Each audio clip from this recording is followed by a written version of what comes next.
Alrighty, today I am back, Jacked Couch Potato again, and I kind of tweak things, see if I go into here, it shows up this annoying thing, and I don't want to show that, so I think I'm going to be keeping my pointer up here so that it doesn't affect that in any way, shape, or form.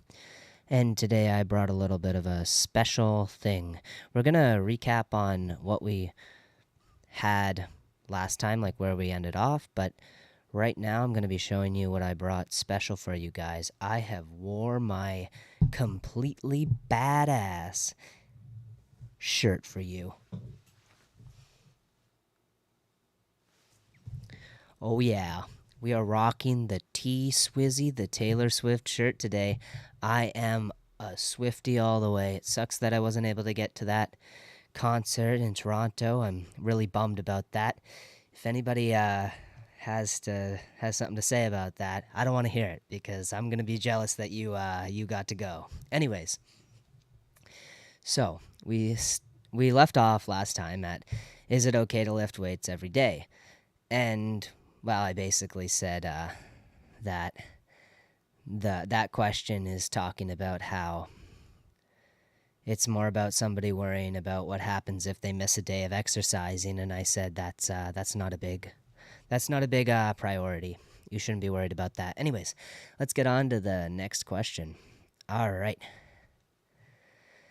How do I stay motivated to work out regularly? Well, that's actually a pretty interesting question.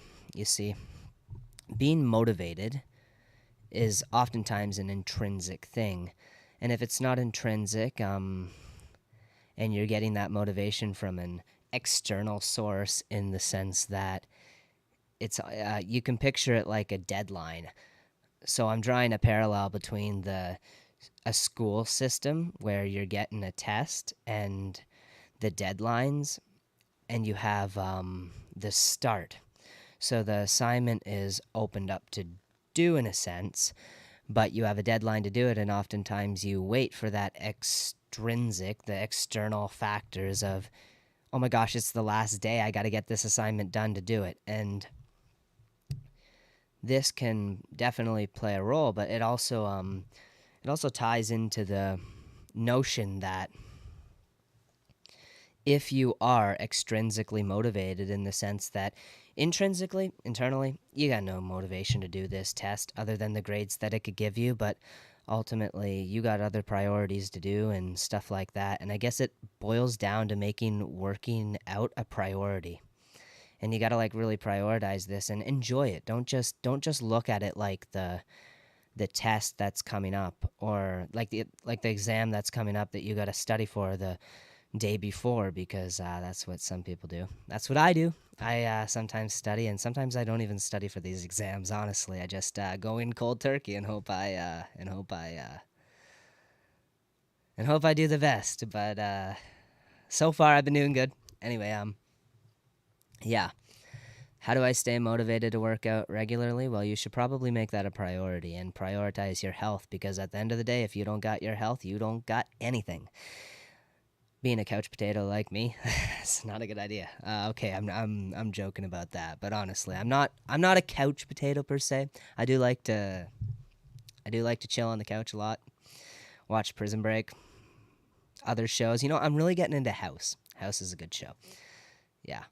I remember when I binged all of Blacklist. Blacklist was cool. Anyways, how do I stay motivated to work out regularly? Make working out a priority, and then you won't have to look at it like that final boss that you just gotta chill and do what you want, and then it hits you, and you're like, oh shit, I didn't work out, and you gotta like work out and cram all that exercise time into like into Friday in a sense on the week, like starts at Monday, goes to Friday, and yeah. So I would I would recommend making working out enjoyable for you and make it a priority. Like, genuinely just enjoy working out, and then you won't have to work hard to work out and try to stay motivated to it, because the motivation will be intrinsic and it'll naturally just pop up.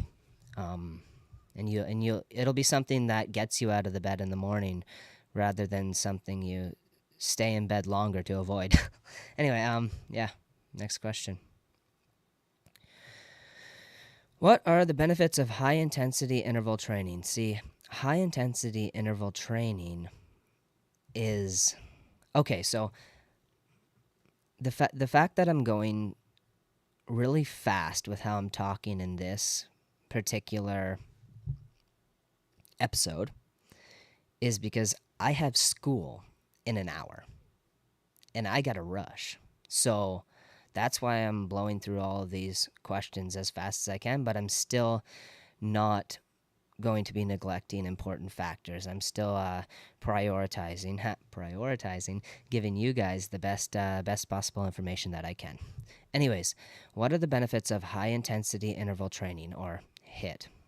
Anyway, so HIIT training is widely regarded as this excellent thing that burns fat. Like you see those ripped guys on the internet and they're like, oh, I did HIIT training to get this body. No, you didn't.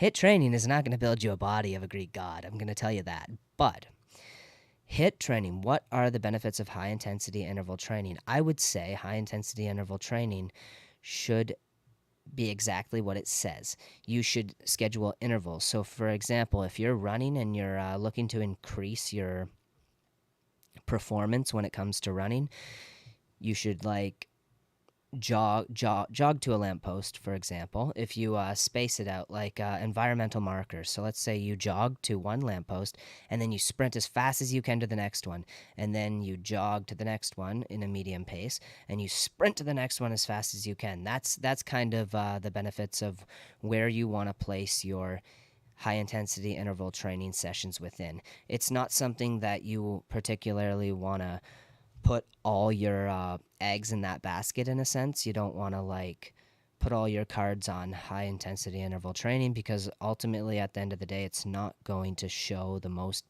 benefits for you. In a sense, it's more about prioritizing your training at the end of the day.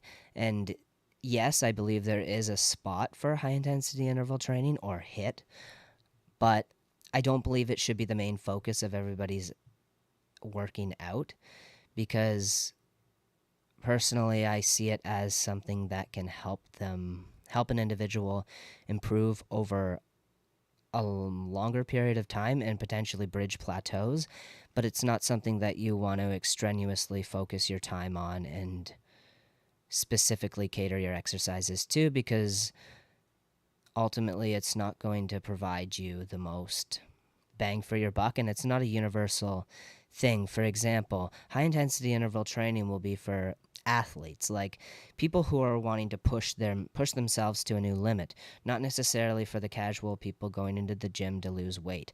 See, high intensity interval training is often used as a modem for individuals to lose weight, and by which these means that newbies specifically get entangled in this concept that, oh, I need to like push myself to my absolute limit and then I'll lose weight, but not necessarily. See, I believe what I covered earlier in this not no, I covered not in this episode, but the episode before, is I covered that I believe medium intensity throughout a longer duration of time in a cardiovascular sense would be definitely more efficacious towards losing weight, opposed to high intensity interval training, when personally I believe high intensity interval training would be more effective when it comes to like plyometrics, like doing as many high jump exercises as you possibly can to increase explosibility within your fast twitch muscle fibers and other stuff like that. So that's my answer on, is high intensity interval training good? It's often associated with fat loss and getting slim, but I personally believe that it shouldn't be you shouldn't use that to target that specific aspect of fitness. You should use it in a more of a bridging plateaus, getting it's almost like an isolation exercise type thing, if you can look at it like that. Like, you're not gonna, if you want to build your entire body, you're not gonna do high intensity interval training. You're gonna have to do some other things like more of a compound lift. High intensity interval training is more like a specified modem of bridging gaps in your personal fitness level, and that's where I believe it should be cut off, not generalized to the majority in a sense. Anyway, let's go into another one. What's the best time of day to exercise? Does not matter. It does not matter. I think that the best time of day to exercise is the best time specifically for you, the time that fits into your routine, your individualistic activities throughout the day, the spot that you can prioritize and you have time to essentially do that. And if that means waking up in the morning at 4 before everybody is awake to go for a jog or maybe hit the gym, then that's the perfect time for you. But then if there's somebody else with a different schedule that allows them per se to get out of work at 8 or something, and then they have to go home, maybe care for their families and stuff like that, then there's definitely no one size fits all with this. What's the best time of day to exercise? It's more, again, being cognizant of your own personal daily routine and how you are going to fit and prioritize exercise into it. And that's ultimately going to be the best answer I can possibly give for this question, because everybody's routines, everybody's daily activities are going to be different. And the best answer that I can give for you is you're going to have to find a way to schedule it into your routine. However, I'm also going to mention another little quick strategy that I often suggest to people is intermittent activities throughout the day. So a great example of this is before you leave the house, do like 10 squats or something like that. It's obviously not going to be 10 squats for you, but you're going to have to decide on a specific exercise that is going to contribute to your goals and what you want to achieve. And you're going to have to do that exercise intermittently throughout the day. And it's going to be something that you can handle, obviously. It's not going to be too extraneous, but it's going to be a way that you can kind of blend it into your daily routine and make it a habit, because if you connect something with another thing, and this is very commonly associated with Hebbian theory. So if you've done your research on Hebbian theory, I know I'm digressing really hard, but I'll explain how I'm connecting these points. So associative neural networks, and that's basically your ability to make connections and interrelate concepts and ideas in a fashionable manner that basically articulates to yourself. Anyways, I'm digressing so hard, but I'll explain how I'm bridging these gaps. So when you are doing intermittent activities throughout the day and habit building, Hebbian theory states that neurons that fire together wire together. You can essentially take this concept, and if you already have a network, a pathway, if you will. Picture it as like a road, and this road is thick and this road is juicy because it already got built. I know I'm sounding a little bit voluptuous in the way I'm talking, but I'm trying to really sound a little bit absurd so it gets into your head a little bit. Anyways, these roads are built, they're voluptuous, and the neurons that follow along these pathways that you have wired, and the ideas and thoughts and the habits, neurons that fire together wire together, ultimately building this road. And this road will be, the more stiff this road is, the better it's going to be, and the easier it's going to be for you to follow along this road given other scenarios. So your daily routines are essentially just roadmap that you have built out for yourself. And now what you're going to do is, in order to better what's the best time of day to exercise, and why I'm talking about this intermittent activities throughout the day being super efficacious towards ingraining it into a habitual routine, is because what you do is you take certain aspects of the routine that you have already developed and kind of intermingle it with your new exercise and your little exercises that you want to do throughout the day. And you want to build a habit, and this will ultimately allow you to build this habit more faster, in a sense. It's like learning. If you're going to learn something, it's much easier to learn something by associating it to something you already know. And essentially, that's where I'm bridging the gap. I'm taking the associative neural network model And I'm going to take it to fitness and say, well, if you already have the roadmap built, you just want to add things to that roadmap instead of trying to build an entirely new roadmap, like scheduling out a time in your day to exercise. Like that can be kind of hard. But if you take the roadmap that you already built, so for example, the daily activities that you do on a constant basis, like going to get your kids, or going to school, or maybe going to walk the dog or something, what you can do is before you do that, you can, and after, once you get back, you can put in a set specific little tiny workout that you can do. And this, because that those activities are already ingrained in your life and your body and your mind, and it's habitually developed, so you do that every day without thought, you can kind of use this to your advantage. And it will, and if you do that, it'll kind of merge well, it'll mix better, and that's ultimately how you're going to develop a habit of the exercising. And that's kind of my digression of it, but I hope that that kind of explains it in a way that can definitely help be attributed to your life and develop those time of days that you can exercise. It's not necessarily the time of day, it's more how are you going to connect your exercising and your priorities to other priorities that you have to make it blend a little more seamlessly. Anyway, that's my answer. Hope you enjoyed that and got something out of that. Anyway, should I be doing ab exercises every day for a flat stomach? Now, this is actually quite interesting. Should I be doing ab exercises every day for a flat stomach?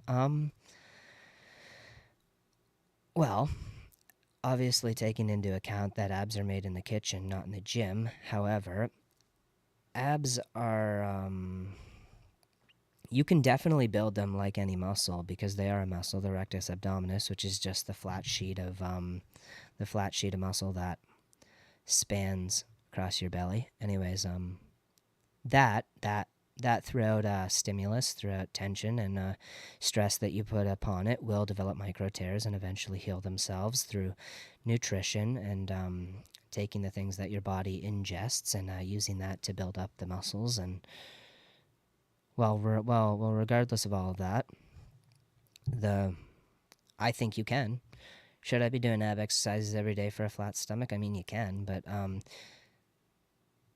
what is ultimately going to help with a flat stomach is lowering sugar intake. I find your belly fat is often the number one place where fat is going to be stored in the majority of people. It's like the belly fat, love handles, thighs, stuff like that. That's the most common place for fat, in my opinion, where it's most commonly distributed across the body. Like you don't often find a large majority of fat in the forearms or in the feet, for example. But anyways, yeah, I would say you can, and get rid of this notion of like, oh my gosh, if you do ab exercises, you're gonna get a blocky waist. Like, no, you're not. Do you know how hard it is to get a blocky waist? If you do ab exercises, like taking into consideration the bodybuilders out there are on like a large majority of steroids, and they build muscle at an accelerated rate in comparison to the normal human. You are not going to build you're not going to build a blocky waist. Like, it's just not going to happen. Like, there's people that do ab exercises and they're lean, they're low body fat percentages, and they have incredible abs. Like, doing ab exercises every day is not going to hurt you. It's not going to impact your ability to attain a flat stomach in that sense. So I wouldn't be worried about that. And not doing ab exercises every day is also not going to impede in getting a flat stomach or anything along those lines. Anyways, to answer the question though, I would say not so ab exercises, but more in the nutrition aspect. Again, abs are made in the kitchen, not in the gym. You want to be since Your belly is often where fat is going to be more likely to distribute itself to in larger quantities in comparison to the rest of your body. You are ultimately going to want to reduce your sugar intake because sugar, again, as I said in the previous episode, is directly transmutated into adipose tissue, which is just a fancy way of saying fat. So, yeah, you want to be careful with the sugar intake. So, for me, for example, I was super shredded. I would say, yeah, super shredded. Anyways, but my body fat percentage was a little bit higher, so I was shredded in other areas, but and that was back when I was 115 pounds. I even got down to 110 pounds. That's crazy, but anyways, I was definitely ripped in that sense. But yeah, I would be drinking pop, and pop is not a good thing for developing a lean stomach. And since it's exponentially difficult to get rid of the belly fat, just drinking pop just adds that fat directly to your stomach, and it's just not a good way. So I would say increase the water you're drinking, which will definitely help, and decrease the amount of sugar that you're consuming, and you'll be fine. And you just gotta wait. You gotta be patient, right? Be in a calorie deficit, but not too much of a calorie deficit, because that's gonna affect your mentality. And you wanna find a balance. Everything in majority. No, no, sorry. Everything in. My gosh, why did I forget the word? Oh my gosh. Anyways, everything in. Why do I keep thinking majority like it's not? No. What? Okay, whatever. Sorry, my bad. I kind of had a brain collapse right here. You kind of just want to be careful of how much you have and how little you have. You want to balance this. You don't want to have too much, and you don't want to have too little, because that can be devastating either way. You want to find the sweet spot, and the sweet spot is always going to be relative to yourself. So somebody else's sweet spot is not going to be your sweet spot. So again, this is where I personally am a massive advocate for introspection and self-learning, self-development. Learn this information yourself, and be able to apply it to yourself in ways that are beneficial to your personal growth. So, yeah, that's basically what I'm trying to say. Moderation. That's the word I was looking for. Everything in moderation. Too much of a good thing is a bad thing. Too little of a good thing is a bad thing as well. So you want to find the sweet spot, just enough, right? Like Goldilocks and the Three Bears. You can, yeah. Anyway, that's basically my interpretation on this question and how I'm going to answer it. All right. How much protein should I eat to build muscle? Oh, dude, I already covered that. That's in the previous one. So 0.7 grams of protein per pound of body fat, ideally. But again, this is going to fluctuate depending on your weight. So you want to be really cognizant of that fact. I would say the greater amount of weight that you have, like for example, if you're really trying to lose weight and you are overweight significantly, you're not going to want to have you are definitely not going to be wanting to prioritize your protein intake until you get to a weight range that is substantial enough to use that protein in a way that will benefit you instead of hinder you, in the sense. See, if you prioritize, if you're like 300 pounds and you actively try to get, here, let me just do the math for a second. It's going to be 300 pounds. Sorry, I have my phone right here. 300 times 0.7, that's going to be 210 grams of protein. So if you're 300 pounds and you're actively trying to get 210 grams of protein, where do you think that protein's going? It's going to be you are obviously going to have to be wagering the benefits and the cons. Like if you are 300 pounds overweight, this is just an example, right? You're probably not going to be wanting to prioritize protein specifically and getting that recommended amount because, well, it's not going to do you much in the long run. Like your goal is weight loss, not building muscle and stuff like that. Obviously, you should get protein. Protein is good. It helps with a multitude of different functions throughout the body, but you're not going to want to be prioritizing that because that's a lot of calories.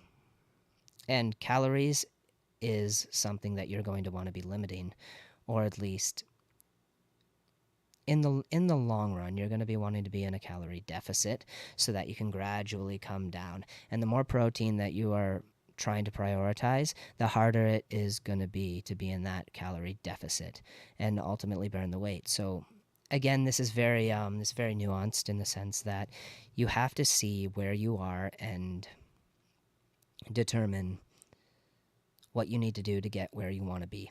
And if you are in one end of the extreme or the other end of the extreme, you are obviously going to be prioritizing your protein intake differently opposed to somebody who is in the middle. And I would say generally in the middle, you would want to, and you're trying to build muscle and you're in a healthy body fat range. You're overall healthy, you're ready to get into building muscle and stuff like that, and you want to optimize hypertrophic benefits, you are going to want to do the 0.7 grams per pound of body weight that you have. And that's ultimately what it's going to boil down to. It's going to boil down to where you are versus where you want to be, and you're going to want to be cognizant of the fact that, again, everything in moderation.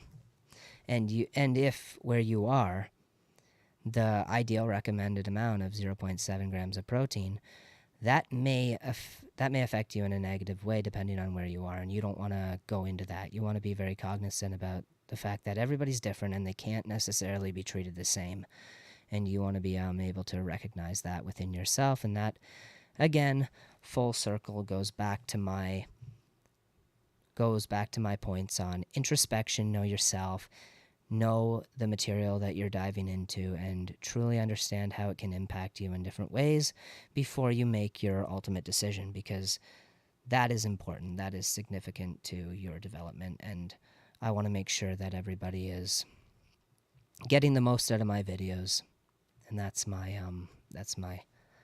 message, basically. All right, next question. What's the best way to prevent injury during workouts? Well, the best way to prevent injury during workouts ultimately situates around the fact that you are going to have to be prioritizing different things. If you want to prevent injury during workouts, it's going to go back to the efficiency principle that I was talking about in the other video, I believe. And the efficiency principle is going to state that your input is always going to have to be less than your output. And wow, my neck is starting to cramp up. Anyway, okay, so the efficiency principle, which can be seen as like the Pomodoro technique or whatever it's called, like the 80-20 principle, whatever. I'm not going to get into that because, well, it's always going to situate around the efficiency principle, and the efficiency principle is where you want to look at. Anyways, what's the best way to prevent injury during the workouts? I was talking about different factors that play into this, and it's not necessarily regarding the individual workout that you're doing. See, there are so many factors that go into getting injuries during your workout. See, it's not just about preventing injuries during workout, but it's about getting meeting the requirements so that you don't accidentally hurt yourself. Like if you have prior injuries going into that specific workout, you want to be cognizant of those prior injuries before you do something that could potentially further or exacerbate that individual injury that you have. And you have to be aware of this because nobody can just look at you and be like, oh, you got an injury 6 weeks ago, and that's going to affect you when you're doing single leg raises or whatever you call it. Single leg extensions, I mean. Anyway, Yeah, that's definitely one of the points I want to make. The other one is well, it's going to be regarding the other factors such as sleep, water intake. You want to make sure that your muscles are hydrated enough, and you want to be sure that you're warm. See, there's a direct correlation to stiffness and looseness and injury prevention in regards to that. Like if you take a cold shower and then go work out, you are more predisposed towards getting an injury opposed to if you take a hot shower and then go work out. And that's because your muscles, okay, picture this. When things are cold, they're brittle, right? But when things are warm, they're not so brittle. It's like an elastic, right? You can really take this connection that I'm trying to draw upon right now and formulate it into your methodology on how you can avoid getting injuries while working out. So, working out, you can view your muscles as like an elastic. I know they're not, but in this sense. So, when an elastic is cold, what happens to it? And you try to use the elastic when it's cold, it's going to be more likely to break opposed to if the elastic is kept in a more room temperature or hotter environment, in a sense. Obviously not too hot, not too hot. See, it's all in moderation. Again, you don't want to go over hot and stuff like that and melt the muscle, which is not going to happen, by the way. But evidently what I'm trying to state is that it's kind of like when you're boxing. You want your hands to be warm. You don't want them to be cold because have you ever hit something with your fist, like full on smash something with your fist when your fist was cold? Dude, it feels like your hand is gonna break, honestly. But if you hit something, but you can hit the same thing over and over and over again when your fist is warm. And that's kind of the same principle that I'm all of this kind of relates back to the center. And that's pretty much what I'm trying to say is that if you want to prevent injury, you're going to want to make sure your muscles are prepared. And by preparing, and this is ultimately why people do cardio before their workouts. And this also states why you don't necessarily have to do cardio before your workouts. You just got to make sure your muscles are warmed up. See, cardio kind of warms up your muscles through thermodynamics.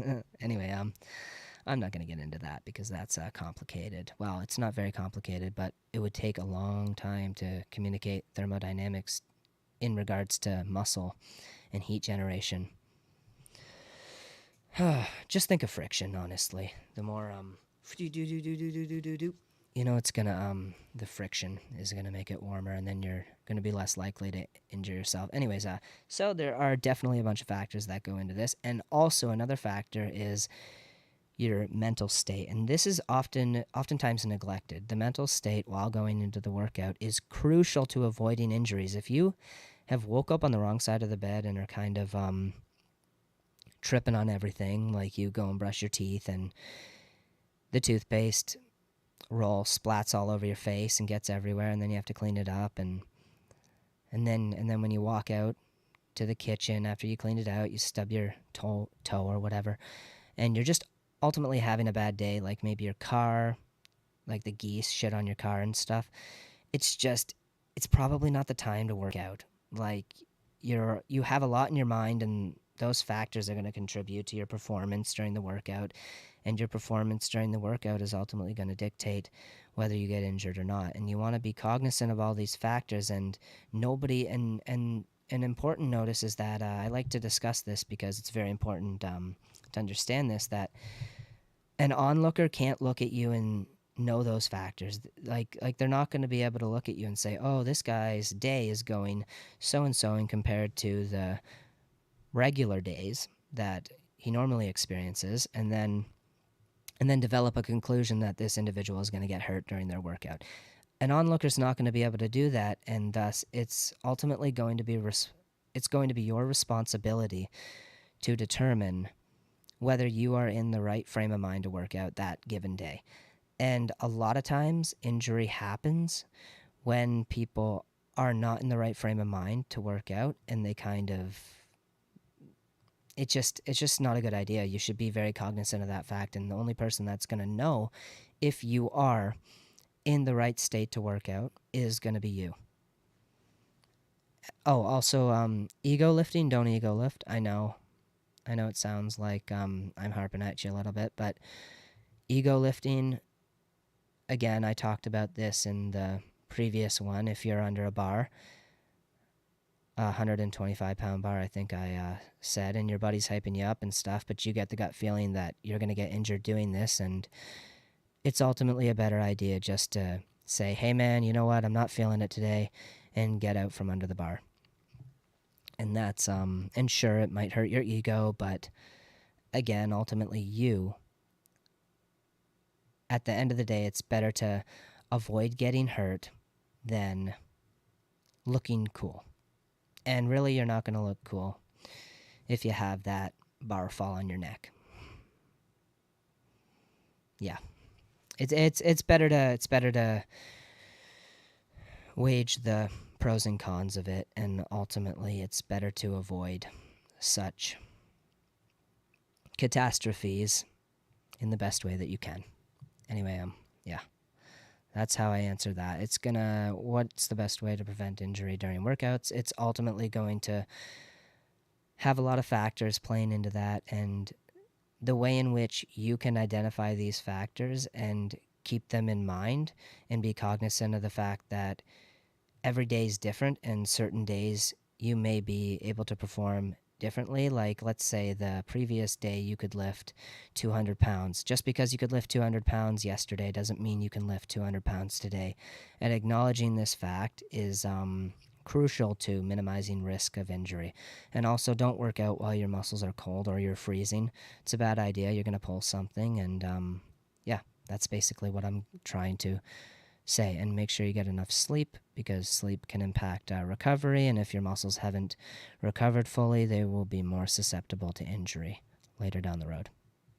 All right. Can I lose weight without doing cardio? Yes, you can lose weight without doing cardio. You can lose weight through a multitude of different methods, like reducing overall calorie intake. And that's basically how I'm going to answer this. I'm going to say you can lose weight without doing cardio by eating less. And that's it. Anyway, oh, you can also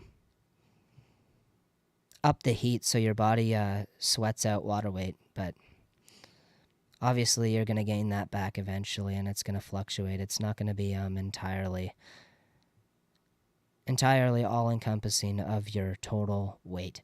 It's just water weight. It fluctuates up and down throughout the day, and if you want to have less weight, you can obviously sweat out a lot of your water, and it's kind of like what UFC fighters do. They dehydrate themselves so that they can make weight.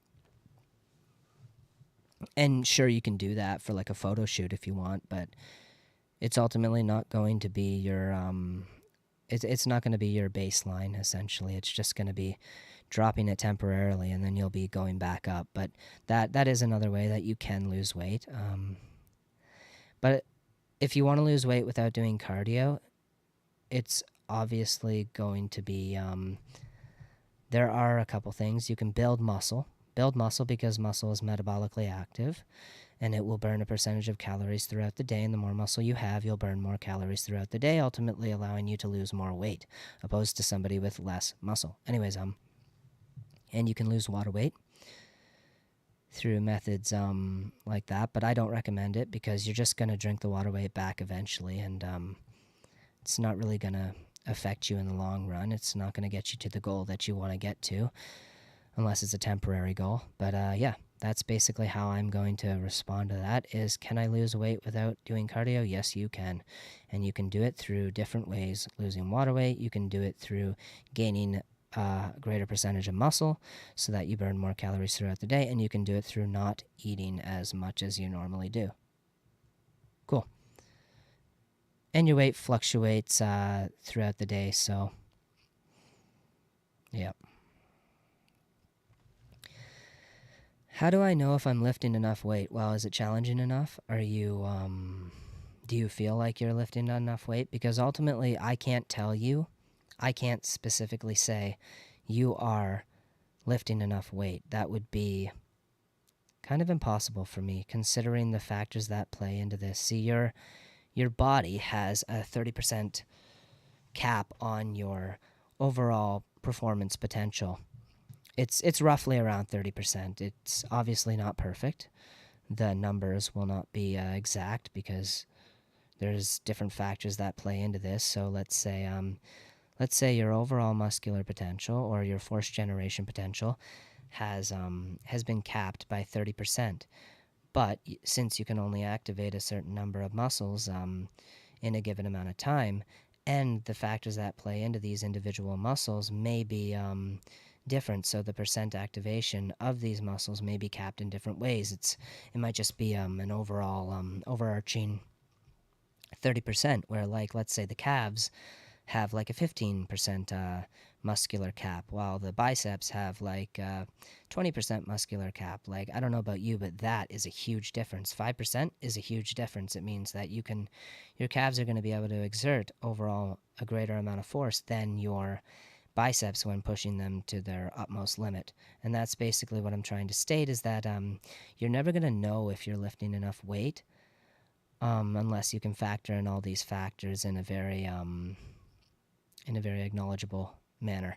And that's just not going to happen. So ultimately, it's going to result in you and how you feel. And if you're progressing, you have to kind of have to observe how you are progressing throughout a long period of time. And if you keep progressing, then you are lifting enough weight.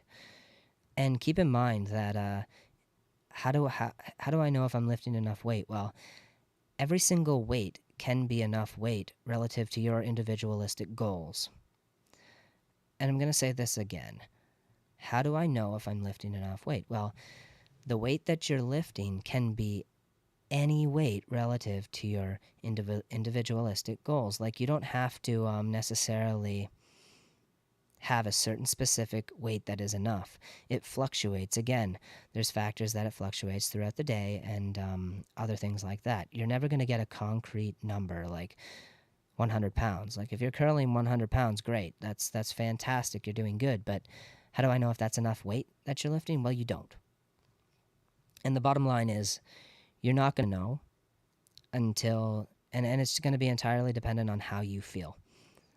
And ultimately what I'm saying is 100 pounds is enough weight for somebody else. But maybe for you, 150 pounds is enough weight. It's just given in the scenario. And maybe for that 100-pound curl, it's enough weight for the individual on that given day. You know, it's entirely relative to the individual. And how do I know if I'm lifting enough weight? I know this is a terrible way of answering this question, but because it doesn't really give you a specific, yes, this is how you know. Because ultimately, in the grand scheme of things, you're not going to know how much weight is enough. And this is obviously going to be covering on a more broader topic, is that it doesn't matter how much weight is enough. See, you can get the same results from lifting 5 pounds as you can get from lifting 50 pounds. It's just how you go about doing those exercises. So if you do like a bicep curl, because bicep curls is a typical way of describing this.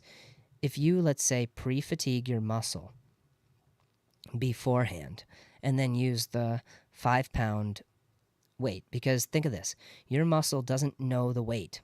It knows the stimulus that you impress upon it, coupled with the intention that you have while doing the action. So if you have an intention to grow bigger biceps, which ultimately goes back to the strong man versus bodybuilder, the differences between strength training and bodybuilding is in the intention. See, they can do the same exercises, but if one has the intention to build a bigger bicep, that kind of leads to a mind-body blueprint, in a sense, that see, your mind programs your body, and your body has the capacity to program your mind, and they work interconnectively in this very synergistic fashion. And ultimately, there's going to be environmental factors that play into this as well. So the environment would be the dumbbell. So your mind. Okay, so essentially, picture this. It's called. I worked on this, and I called it the mind-body environment map. So your mind takes stimulus from your environment, and it essentially programs a blueprint where it puts this into your body, and your body kind of acts out the blueprint. And if the dumbbell is essentially the environment, and your mind takes that dumbbell's weight, like let's say 25 pounds, and it assumes that you're going to gain a bigger biceps from that 25 opposed to the 5 pounds, and you take that blueprint in a sense, and then your mind takes that dumbbell, the 25 pound dumbbell, and it articulates it into a blueprint that your muscles are getting bigger when you're lifting it, specifically your biceps.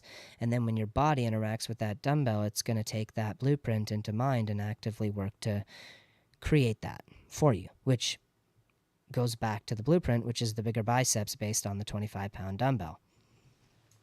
So ultimately, you're going to want to factor in different factors like intention, and intention is very important, and I'm going to talk about intention later in this series, because intention is ultimately going to be the cornerstone of fitness and how you specifically develop your body. And I have written books on this, and I'm basically going to be publishing it soon. And honestly, I think I'm going to be taking the things that I say in these episodes, and I'm going to be compiling it into a book essentially, and then I'm going to try to get it published. I'm going to try to maybe profit off it, because again, I'm a student in college, and I don't have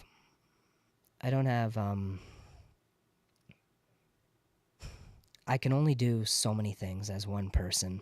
The efficiency principle states that my input has to be less than my output, and I want to maximize the input by essentially catering it to my strengths. I think I have some really good ideas, such as the mind-body environment map that I have formulated into a workable formula that can help people get their dream body and stuff by factoring in other factors such as intention and changing their environment to a certain degree to help accentuate progress within their current faculties and obviously their goals. So my goal is to help people reach their goals, and I work through a series of systems to help bridge the gap between where they want to be and where they are, essentially. Anyways, I digress super hard.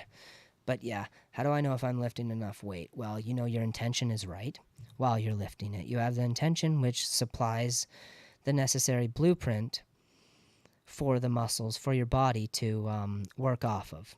And it doesn't really matter the weight that you're using, because your intention will help to aid in that blueprint. And this is often not talked about in fitness, because I think, personally, I believe that I am on the cusp of something revolutionary. And I am definitely going to be going into this further, because I like to take a multitude of different angles and approaches into this, and yes. But obviously my book is going to cover in way more detail regarding this mind-body environment map and how you can use it to attain your dream physique, and not just that, but also other factors like manifesting or something along those lines. Anyways, you don't know if you're lifting enough weight unless your intention and all the other factors line up. You have to have all these lined up to have that internal knowingness that you're doing right. And that's my answer to this. It doesn't matter the weight. Doesn't matter. It matters the intention and how your body responds to that weight. And you can do this through a myriad of different factors, such as pre-fatiguing the muscles so that you can use lighter weights, and then actively having the intention that those lighter weights are going to be producing the same results as if you were using heavier weights, etc.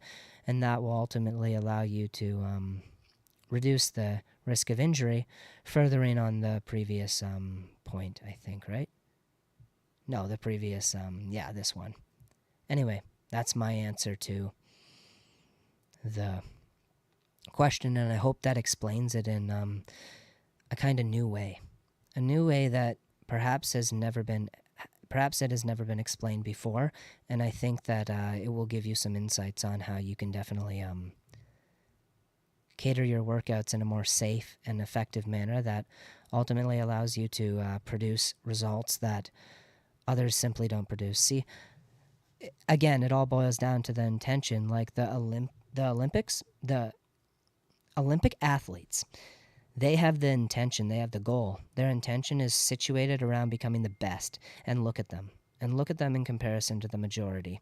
If you go to the gym and your intention is to get ripped, jacked, or whatever, stay healthy, you are going to experience a multitude of different results in comparison to the Olympics. And the Olympic people, individuals, their intention is to be the best, quite literally. And yeah, that's ultimately going to be the deciding factor. For example, my current intention is to hopefully one day become a leading expert in some fields. And that's why I have worked on myself, read hundreds and hundreds and hundreds of books on personal fitness and everything so that I can personal development, personal fitness, other things like that, obviously physics, biology, stuff like that, anatomy, regardless of what the knowledge I have. Regardless of the knowledge I have, my intention is to become a leading expert in a certain amount of fields. So anatomy, physiology, stuff like that is obviously going to be catered towards my goals, and giving people the resources and a new outlook on becoming what they want to become. And that's essentially what my goal is. And everything is going to be outpictured through that intention. And essentially, if you have that intention and you actively work to embody that intention, and you going back to the quotes that have been famously revolutionary throughout time, it's I think, therefore I am. And if you think in a certain way, meaning your intention is a certain way or manner, then you quite literally become that intention over time if you stick to it. And that's ultimately my goal. My intention is to provide the greatest possible information that I can, and through that intention, I am going to do my best to embody it. Anyways, next question. I know that was deep, and the way I articulated that in a sentence was quite deep as well. But that's my goal. Anyway, what should I eat before and after a workout? Well, you should probably eat before and after a workout. What you should eat before and after a workout? Well, okay. Oh my. I just headbutted my mic. Oops. Anyway, I would personally say something that is fueling. So something that gives you energy. And I know that might be, that's definitely not a specific thing that you should eat before and after a workout, but if you can find something that A, you like to eat, and B, gives you enough energy to complete that workout, and then you can kind of eat it, that gives you enough energy after, so that the energy that you burn doesn't kind of, during the workout, doesn't kind of leave you exhausted throughout the rest of the day. Which actually is kind of funny, because if you think about it, I'm going to draw another parallel in this instant. Just watch. Ready? So,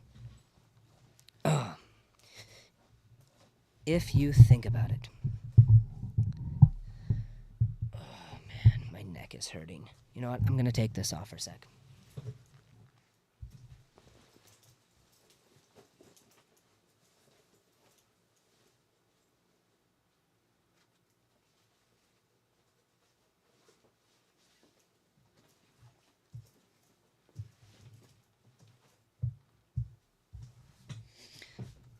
All right.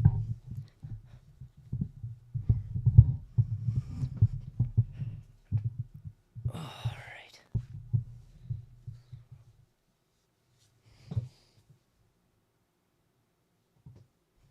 Taylor Swift all the way, guys.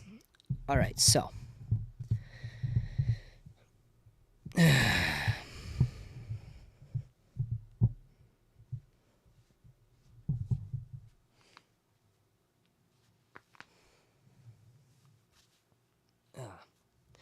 Sorry, my neck is hurting. Sitting for a long period of time is not easy for me. Anyway, what should I eat before and after a workout?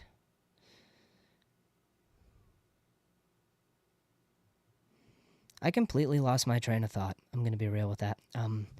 I had an idea that I could make a connection between something, and I kind of completely forgot what I was gonna make the connection about, and I am terribly sorry. These whole things are one takes, and sometimes I can I'm human, right? I'm not perfect. Sometimes I have these great ideas in the moment and they get lost, especially when the pain in my neck kind of diverted me from that task. But I'm going to refresh this and ask and finish it. All right, so what should I eat before and after a workout? Well, obviously something that is substantial enough for you to get enough energy to do the workout and then have enough energy after so that you're not okay, there's the connection. I just remember the connection I was going to make. Okay, so the connection is basically contradicting this whole idea that I just had about eating the energetic supply and then having the energetic supply after. It's like I kind of drew the parallel between working out doesn't make you tired and how sitting around all day makes you tired, in a sense that when you sit around all day or lay around all day in bed, you're ultimately going to be more tired opposed to if you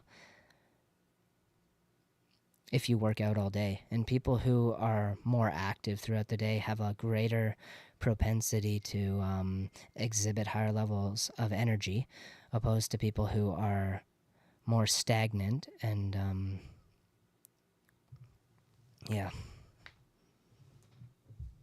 lead a more sedentary lifestyle. That's what I was looking for, the word, sorry.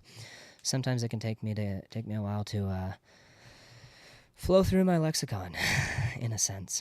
Anyways, so that contradicts the entirety of what I was about to say about eating something that gives you energy at the beginning and then gives you energy at the end, because essentially, fuel, almost. But I am going to say stick with that, though.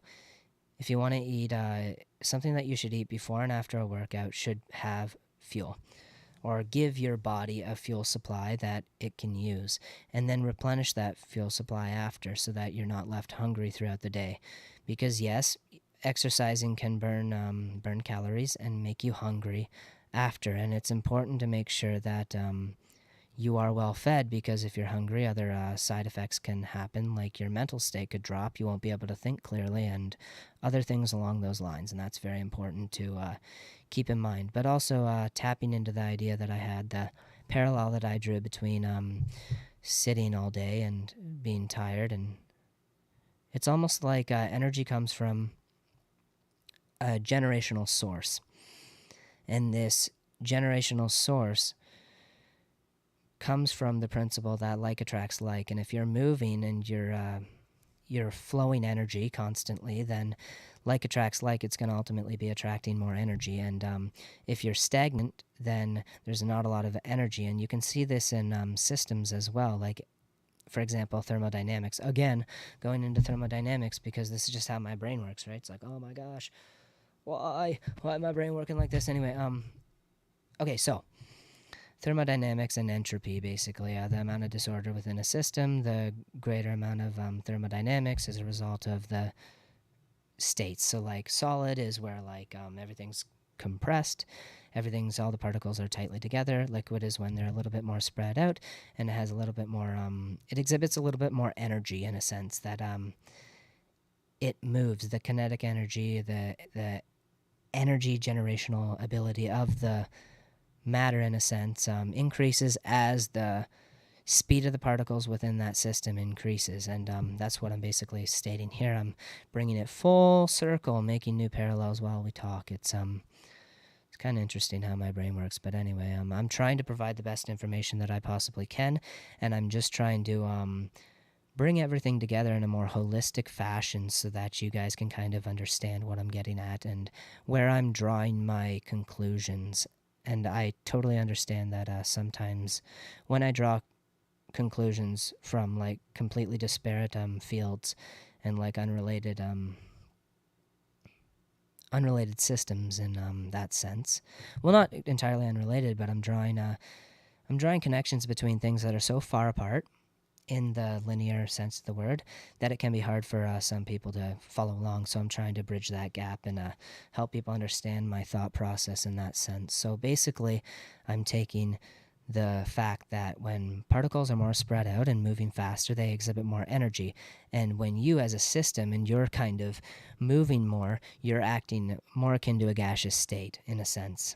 And when you're acting akin to that gaseous state, you're going to be exhibiting more energy, and through that energy, you're going to be less tired. And that's kind of what I'm getting at. So if you're like in a solid state, like you're stagnant, you're living a sedentary lifestyle, you're not really moving that much, you're going to be exhibiting a low amount of energy. And that's basically it. I guess you have a greater potential energy, but you have less kinetic energy in that sense. That's funny. Anyways, yeah, that's what ultimately that's my answer to this question, and I hope you guys found that kind of informative. I hope I articulated that in a clear way. Maybe I hope I brought some insights into that a little bit. Maybe I know this is gonna be getting into such a deep level of thought, but I think that it's necessary to connect the dots, because ultimately everything is going to be tied into this tied into each other in some way, shape, or form. And I think that a more holistic approach to working out and getting in shape is ultimately going to benefit the majority in a more substantial way than just looking at anatomy and physiology in a really confined manner, in a sense. Anyway, yeah, that's what should I eat before and after a workout? Well, something substantial. There you go, so you have energy throughout the day. But then again, that contradicts again. Yeah, that's funny. Energy throughout the more nutrients to help energy, I guess.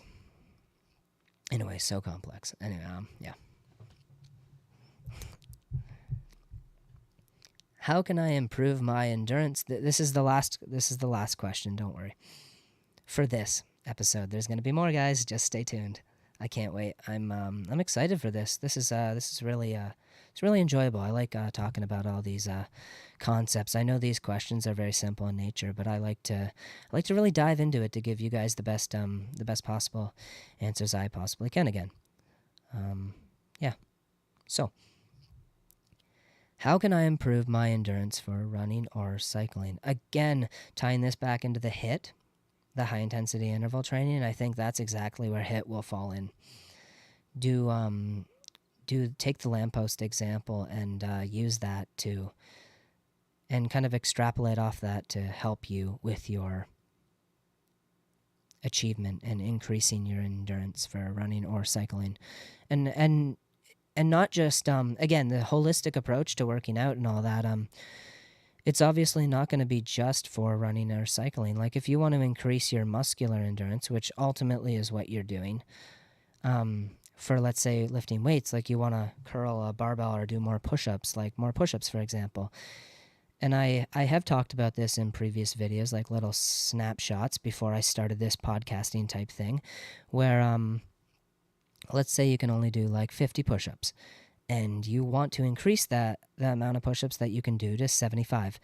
And in order to increase the amount of push-ups that you want to do, you're going to have to, well, you don't have to do this, but this is a methodology that can generally help you in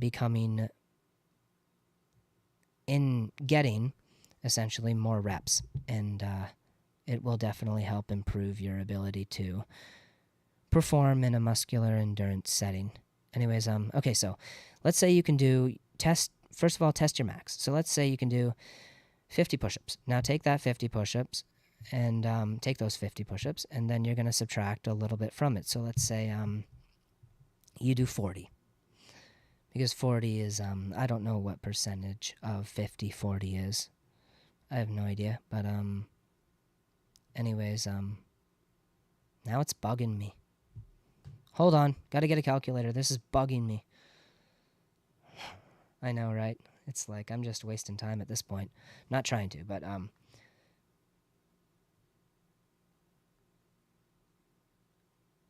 yeah, I thought so. I thought it was going to be 80%, but I wasn't sure. So I didn't want to say it and be wrong. Again, perfectionistic tendencies, but that's okay. I'm working on it. I'm human. Again, I make mistakes. Sometimes I don't like to acknowledge them, but I do. I try my best to be straightforwards, to the point, and acknowledge everything, because it would be wrong of me to be like, hey, I'm Mr. Perfect and I got all these revolutionary ideas and I'm gonna tell you guys all them and stuff like that. But no, I definitely think I have the capability to revolutionize these fields, but it's still in work in progress. And I'm really ultimately my goal is to help you guys the best way I can, and because I'm factoring in a lot of different factors like the economy and stuff like that, and I don't want to go broke. I don't want to be homeless. I don't want to, but it's tricky. Getting a job these days is that actually pays well and can be sustainable given different factors like AI and stuff like that taking over the majority of the industries that would ultimately allow people to profit off of and also the fact that you have to go to school for an X amount of time, that and if you don't have the money to do that, then you're kind of screwed. It's a very difficult situation to be in, but I definitely empathize. Yes, empathize with other teenagers that are in this generation, because it's not an easy task, and trying to find a way to carve my legacy out of it is not going to be easy. But anyways, it's going to be worth it. I'm going to do my best to help everybody else, and hopefully everybody else can help me in return. And if not, then I go down as somebody that tried. I did my best. Anyways, how can I improve my endurance for running or cycling? Again, I talked about the HIIT, high intensity interval training, and yeah. But also I was talking about the 50 push-ups. Do 40, because that's around like 80%. Take 80% of your max and then do that throughout the day intermittently. Again, going back on my idea of intermittent activities throughout the day, this is a great way to tie it all together and see your specific goal. If your specific goal is to get up to like 75 push-ups in a row, then you can take your current max, which is 50, for example, and you can do 40 throughout the day, and just space it out. Like do 40 push-ups throughout the day, and do that for like 2 weeks or so. And then, obviously, if you're sore, take in those factors, and it's okay to miss a day, as I was saying previously. You don't have to do it every single day, and you don't have to worry about losing muscle, because ultimately getting more sleep and stuff like that will help aid in your muscular recovery, and you'll be able to get more gains faster and stuff like that. And ultimately, you do this throughout the day, and you'll see improvement. Time will go by, and then eventually you can try a new max. For example, you do 40 push-ups every other day throughout the day randomly when you have time to heal and stuff like that, so you heal up. Then you do 40. Let's say when you're leaving the house, you do 40 push-ups before you leave the house, and then when you get back at the end of the day, you do another 40. That's enough, because at the end of the day, that's 80 push-ups. And 80 push-ups every other day, let's do the math right now. That's like, let's say if you stick to this is actually an incredible amount, and this is what people oftentimes neglect, the fact that it may not be a lot, but over a long time, it is a very long time. Remember, a little bit goes a long way over a long period of time. So let's do the math. So that's 365 divided by 2, so that's, oh my gosh, it's a decimal number. Screw that. I'm going to round up. So let's say it's 183, not 182.5. So then what you're going to do is you're going to multiply 40 times 2, so that's 80. So because that's 80 push-ups if you do it twice before you leave to work, and then when you get back at the end of the day, you do another 40. Guess how much that is? Just take a guess at the end of the year. If you do that, guess how many push-ups that is? That is 14,640 push-ups you did in a year. Now that is a lot of push-ups. It may not seem like a lot every day, but that is a lot over a long period of time. And you can divide that number by 2 if you decide to just do 40. But ultimately, that is going to increase your muscular endurance, and you're going to be able to go for longer and harder and eventually work your way up to 75 push-ups in a row, or maybe even 100 if you get there and continue. It's about your mindset. It's about a lot of things, guys. It's about your intention while you're doing these exercises. And these are the things that I want to not preach, but almost share.